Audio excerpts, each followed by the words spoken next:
فرض کریں کہ آپ کی شادی کو 65 سال ہو گئے ہیں، ایک بہت لمبی خوشگوار زندگی گزاری آپ نے۔ ایک ایسا جوڑا جنہوں نے اپنی پوری زندگی ایک ساتھ گزاری، اور کہانی کا آغاز بھی بڑا اچانک ہوتا ہے۔ ہاں، ایک فیملی پارٹی چل رہی ہوتی ہے، اور وہیں لیری کی اچانک موت ہو جاتی ہے، اور جب اس کی آنکھ کھلتی ہے تو وہ خود کو ایک بہت ہی عجیب جگہ پر پاتا ہے، ایک ٹرین اسٹیشن پر۔ جسے جنکشن کہا جاتا ہے۔ یہ نام ہی کتنا دلچسپ ہے، جنکشن۔ یہ کوئی جنت یا دوزخ نہیں، بلکہ ایک ویٹنگ روم جیسا ہے۔ بالکل، اور یہ ٹرین اسٹیشن کا استعارہ بہت اہم ہے۔ یہ سفر کا، انتخاب کا اور منزلوں کی علامت ہے۔ لیکن وہاں پہنچتے ہی لیری کو جو پہلی حیرت ہوتی ہے نا، وہ یہ ہے کہ وہ آئینے میں خود کو دیکھتا ہے اور وہ جوان ہو چکا ہے۔ ہاں، وہ واپس جوان ہو گیا ہے۔ وہاں کا اصول یہ ہے کہ ہر روح اپنی زندگی کے سب سے خوشگوار دور کی عمر میں واپس آ جاتی ہے۔ یہیں سے تو کہانی ایک بہت گہرا سوال اٹھاتی ہے کہ ہماری شناخت کیا ہماری موجودہ عمر سے جڑی ہے یا ہماری سب سے حسین یادوں سے؟ یہ بہت بہت دلچسپ نکتہ ہے۔ لیری تو پوری طرح الجھا ہوا ہے۔ اسے مرنے کا کوئی احساس ہی نہیں۔ اس کا پہلا خیال یہ نہیں کہ میں مر گیا ہوں، بلکہ اسے لگتا ہے کہ اسے کسی نے اغوا کر لیا ہے۔ ہاں، بہت ہی انسانی رد عمل ہے۔ اور پھر اس کی ملاقات ہوتی ہے اپنی آفٹر لائف کوآرڈینیٹر سے۔ وہ اسے بتاتی ہے کہ جناب، آپ مر چکے ہیں، اور یہ کوئی روحانی آزاد دنیا نہیں ہے، یہ ایک مکمل بیوروکریٹک نظام ہے۔ باقاعدہ بروشر دیے جاتے ہیں۔ اچھا، بروشر کس چیز کے؟ مختلف قسم کی آبادیتوں کے۔ ہمیشہ پارٹی والی زندگی چاہیے یا ہمیشہ سکون والی؟ آپشنز ہیں۔ یہ تو اس خیال کو بالکل چیلنج کرتا ہے کہ موت کے بعد سب کچھ آسان ہو جاتا ہے۔ بالکل، یہاں کے فیصلے تو زندگی سے بھی زیادہ مستقل اور سخت ہیں۔ اور وہاں کے اصول کیا ہیں؟ کوئی تو رولز ہوں گے؟ اصول بہت واضح اور بہت سخت ہیں۔ آپ کو اپنی پسند کی ایک آبادیت چننی ہے، لیکن ایک بار آپ نے انتخاب کر لیا تو بس کوئی واپسی نہیں، کوئی تبدیلی ممکن نہیں۔ اور آپ کسی دوسرے کی آبادی میں جا بھی نہیں سکتے؟ بالکل نہیں۔ اور اگر کوئی یہ قانون توڑنے کی کوشش کرے تو سزا ہے دی وائڈ۔ دی وائڈ؟ یہ کیا ہے؟ ایک ایسی جگہ جہاں ہمیشہ کے لیے صرف تاریکی اور مکمل تنہائی ہے۔ اوہ، یہ تو بہت سنگین ہے۔ جی، یہ نظام انتخاب کی آزادی تو دیتا ہے، لیکن اس کے نتائج ہمیشہ کے لیے ہیں۔ یہ سب جان کر لیری کا تو دل ہی ٹوٹ جاتا ہے۔ اسے یاد آتا ہے کہ اس کی بیوی جون، اسے کینسر ہے، اور وہ بھی جلدی یہاں آنے والی ہے۔ ہاں، اور وہ اس کے بغیر کسی ابدیت میں جانے کا سوچ بھی نہیں سکتا۔ تو وہ ایک ایسا فیصلہ کرتا ہے جو وہاں شاید ہی کسی نے کیا ہو۔ کیا کرتا ہے وہ؟ وہ ایک لامحدود پرفیکٹ ابدیت کا موقع چھوڑ کر اسی جنکشن میں ایک چوکیدار کی نوکری کرنے پر راضی ہو جاتا ہے۔ صرف اس لیے کہ وہ جان کو دوبارہ دیکھ سکے؟ صرف اسی امید پر۔ وہ اپنے لیے ملے 7 دن گزارتا ہے، اور پھر تہخانے کے ایک چھوٹے سے کمرے میں شفٹ ہو جاتا ہے، اور بس انتظار کرتا ہے۔ کچھ وقت گزرتا ہے، اور پھر جان بھی جنکشن پہنچ جاتی ہے۔ لیری اسے ایسکیلیٹر پر دیکھتا ہے اور بھاگ کر اس کے پاس جاتا ہے۔ ان کی ملاقات بہت ہی جذباتی ہوتی ہے۔ اور جون بھی اپنی جوانی کے روپ میں واپس آ چکی ہے۔ ایسا لگتا ہے کہ اب سب ٹھیک ہو گیا ہے۔ ہاں، 65 سال بعد ایک نئی شروعات ہونے والی ہے، جب تک کہ ایک تیسرا شخص سامنے نہ آ جائے۔ اور یہ کوئی عام شخص نہیں، یہ جون کی پہلی محبت ہے، لیوک، وہ نوجوان جو 67 سال پہلے جنگ میں مارا گیا تھا۔ ایک منٹ، 67 سال پہلے؟ تو اس کا پہلا شوہر جو اتنے سال پہلے مر گیا تھا، وہ اب تک وہیں اس کا انتظار کر رہا تھا۔ بالکل، 67 سال سے وہ جنکشن میں ہی رکا ہوا ہے، صرف جون کے لیے۔ اس نے اپنی ابدیت شروع ہی نہیں کی۔ یہ تو محبت سے زیادہ ایک جنون لگتا ہے۔ شاید۔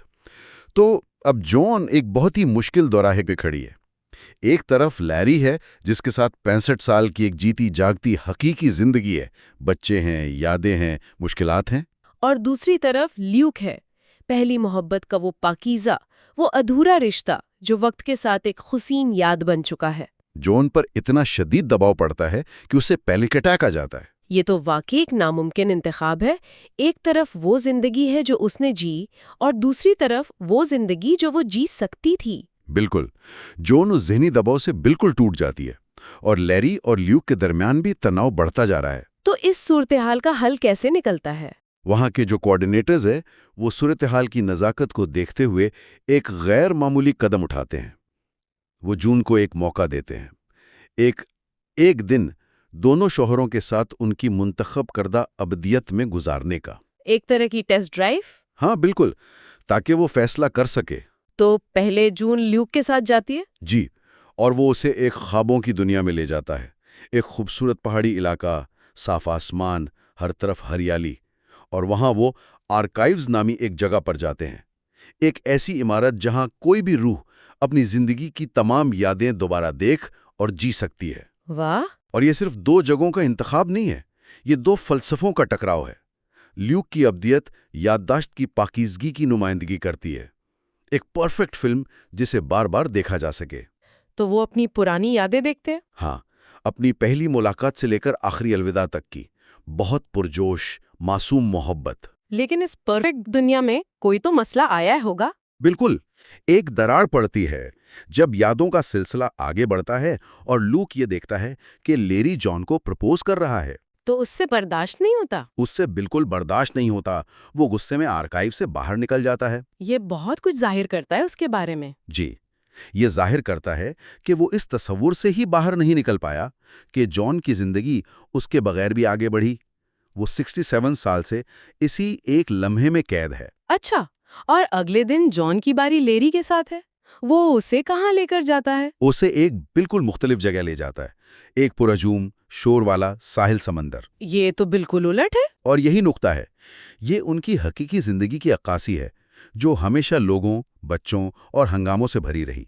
کوئی پرفیکٹ سکون نہیں، بلکہ زندگی کا حقیقی شور۔ اور یہاں لیری کا فلسفہ سامنے آتا ہے۔ بالکل، وہ مشترکہ تجربے کی حقیقت کو اپناتا ہے، جس میں خوشی بھی ہے، پریشانی بھی ہے، خامیاں بھی ہیں۔ وہ یادوں کے بارے میں بات نہیں کرتے، وہ حال کے بارے میں بات کرتے ہیں، اپنے بچوں کے بارے میں، حتیٰ کہ اپنے جنازے کے بارے میں بھی۔ اور جب جان آرکائیوز جانے کا کہتی ہے تو لیری صاف انکار کر دیتا ہے۔ وہ ایسا کیوں کرتا ہے؟ اس کا ماننا ہے کہ یادوں میں کھو جانے سے انسان حال سے کٹ جاتا ہے۔ وہ کہتا ہے، ہم نے وہ زندگی جی لی، اب ہمیں آگے بڑھنا ہے۔ لیری کی سوچ مستقبل پر ہے، جبکہ لیو کی دنیا ماضی میں قید ہے۔ ان دونوں تجربات کے بعد بھی جون کوئی فیصلہ نہیں کر پاتی، اس کی الجھن تو اور بڑھ گئی ہوگی۔ بہت زیادہ۔ اسی دوران اس کی ایک پرانی دوست کیرن اس سے ملنے آتی ہے۔ اور کیرن اسے ایک بہت اہم مشورہ دیتی ہے جو کہانی کا رخ بدل دیتا ہے۔ وہ کیا کہتی ہے؟ وہ کہتی ہے، تم مر چکی ہو جون، اب تم پر کسی کی کوئی ذمہ داری نہیں، نہ بچوں کی، نہ شوہروں کی، تم جو چاہو کر سکتی ہو۔ ذمہ داریاں ختم ہو جاتی ہیں، وہ اب کسی کی بیوی یا ماں نہیں، وہ صرف جون ہے۔ وہ ایک نئی شروعات کر سکتی ہے۔ بالکل، اور اسی سوچ کے ساتھ وہ ایک ایسا فیصلہ کرتی ہے جس کی کسی کو امید نہیں تھی۔ وہ لیری اور لیوک دونوں کو بلاتی ہے اور کہتی ہے کہ وہ کسی کو تکلیف نہیں دینا چاہتی، اس لیے وہ دونوں میں سے کسی کو نہیں چنتی۔ کیا؟ جی، وہ اپنی دوست کیرن کے ساتھ ایک نئی آبدیت شروع کرنے کا فیصلہ کرتی ہے۔ یہ تو بہت مایوس کن لمحہ لگتا ہے۔ ہاں، لیکن یہیں پر لیری کا کردار ایک عام شوہر سے بہت اوپر اٹھ جاتا ہے۔ جب سب کو لگتا ہے کہ کہانی ختم ہو گئی تو وہ ایک ایسی تفصیل پر غور کرتا ہے جس پر کسی نے دھیان نہیں دیا ہوتا۔ کس تفصیل پر؟ جون کے بالوں پر۔ بالوں پر؟ ہاں، وہ لیوک کو بتاتا ہے کہ جنکشن میں جان کے بال لمبے ہیں، جبکہ اس نے شادی کے بعد ہمیشہ بال چھوٹے رکھے ہیں۔ اس کا مطلب یہ ہے کہ اس کی زندگی کا سب سے خوشگوار وقت، جس عمر میں وہ یہاں آئی ہے، وہ لیوک کے ساتھ تھا۔ واہ، یہ چھوٹی سی بات تو بہت کچھ کہہ گئی۔ بالکل، یہ احساس ہوتے ہی لیری کو سمجھ آتا ہے کہ جان کی حقیقی خوشی کس میں ہے۔ وہ بھاگ کر اسٹیشن جاتا ہے، جان کو ٹرین سے اتارتا ہے اور خود پیچھے ہٹ جاتا ہے۔ اور اسے لیوک کے پاس جانے کے لیے کہتا ہے، یہ ایک بے لوث قربانی ہے، یہ کہنا کہ تمہاری خوشی میری خوشی سے زیادہ اہم ہے۔ تو جان لیری کے کہنے پر لیوک کے ساتھ اس کی پہاڑوں والی پرفیکٹ ابدیت میں چلی جاتی ہے۔ بظاہر سب کچھ بہترین ہے، لیکن کیا واقعی ایسا ہے؟ نہیں، بالکل نہیں۔ جان کو اندر ہی اندر ایک کمی محسوس ہوتی ہے۔ وہ ہر رات جب لیوک سو جاتا ہے تو چھپ کر آرکائیوز جاتی ہے۔ اور کیا دیکھتی ہے؟ لیوک کے ساتھ گزاری یادیں؟ نہیں، وہ لیری کے ساتھ گزاری اپنی زندگی کی یادیں دیکھتی ہے۔ اور کن یادوں کو دیکھتی ہے؟ وہ خوشگوار لمحات نہیں دیکھتی، وہ دیکھتی ہے جب ان کا بچہ بیمار تھا اور وہ پوری رات جاگتے رہے۔ وہ مالی پریشانیوں کے دن دیکھتی ہے، وہ لڑائیاں دیکھتی ہیں، وہ تھکن دیکھتی ہے۔ اور ان یادوں کو دیکھتے ہوئے جون کو احساس ہوتا ہے کہ محبت صرف جوانی کے جنون کا نام نہیں۔ بالکل، اسے احساس ہوتا ہے کہ محبت ان مشکل وقتوں، ان ذمہ داریوں اور ان قربانیوں کا بھی نام ہے جو اس نے لیری کے ساتھ مل کر جھیلی۔ تو وہ اس نتیجے پر پہنچتی ہے کہ لیوک 67 سال پرانی جون سے محبت کرتا ہے، جبکہ لیری اس عورت سے محبت کرتا ہے جو وہ آج ہے۔ بالکل، اور یہ احساس ہوتے ہی وہ ایک بہت بڑا خطرہ موڑ لیتی ہے۔ وہ فرار ہونے کا منصوبہ بناتی ہے۔ ہاں، یہ جانتے ہوئے بھی کہ پکڑے جانے کی سزا دوائٹ ہے، لیکن وہ لیری کے پاس واپس جانا چاہتی ہے۔ اور اس فرار میں حیرانگی طور پر لیوک اس کی مدد کرتا ہے۔ جی، جو یہ ظاہر کرتا ہے کہ وہ بھی آخرکار جون کے فیصلے اور اس کی محبت کی حقیقت کو سمجھ چکا ہے۔ وہ اسے الوداع کہتا ہے۔ اور جان کا فرار بھی بہت علامتی ہے۔ وہ اپنی زندگی کی یادوں کی راہداریوں سے بھاگتی ہے۔ یہ اس بات کی نشاندہی کرتا ہے کہ اسے اپنی حقیقی ذات تک پہنچنے کے لیے اپنے پورے ماضی کا سامنا کرنا پڑا۔ وہ صرف لووک کو نہیں چھوڑ رہی، وہ ایک آئیڈیل کو چھوڑ کر اپنی مکمل پیچیدہ حقیقت کو گلے لگا رہی ہے۔ ایک سنسنی خیز تعاقب کے بعد وہ واپس جنکشن پہنچنے میں کامیاب ہو جاتی ہے۔ لیکن اب وہ ایک مفرور ہے۔ اس کا وانٹڈ پوسٹر ہر جگہ لگا ہوا ہے۔ وہ چھپتی چھپاتی جنکشن کے ایک بار میں پہنچتی ہے اور دیکھتی ہے کہ لاری وہاں بارٹینڈر کے طور پر کام کر رہا ہے۔ وہ اس کے پاس جاتی ہے اور کہتی ہے کہ میں ایک بھگوڑی ہوں، میرے ساتھ رہنا خطرناک ہے، لیکن کیا تم میرے ساتھ چلو گے؟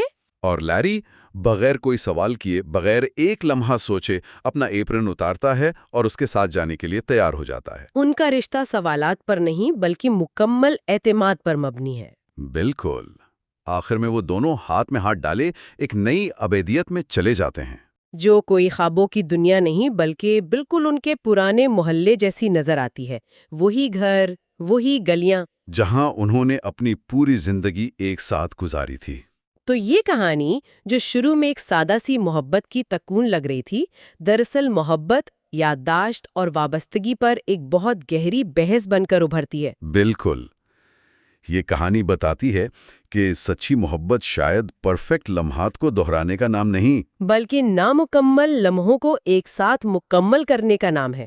محبت ایک آئیڈیل نہیں بلکہ ایک مشترکہ سفر کا نام ہے۔ اس نے مجھے بھی سوچنے پر مجبور کر دیا کہ کیا ایک کامل ابدیت واقعی حسین مناظر اور صرف خوشگوار یادوں کو بار بار جینے کا نام ہے؟ یا اس کا اصل مطلب ایک ایسی جگہ تلاش کرنا ہے جہاں آپ اپنے بدلے ہوئے وجود کے ساتھ مکمل طور پر خود کو قبول کر سکیں اور اس شخص کے ساتھ رہ سکیں جس نے آپ کو صرف آپ کی جوانی میں نہیں بلکہ ہر اچھے برے وقت میں دیکھا ہو اور آپ کی ہر تبدیلی کو قبول کیا ہو۔ شاید حقیقی ابدیت یہی ہے۔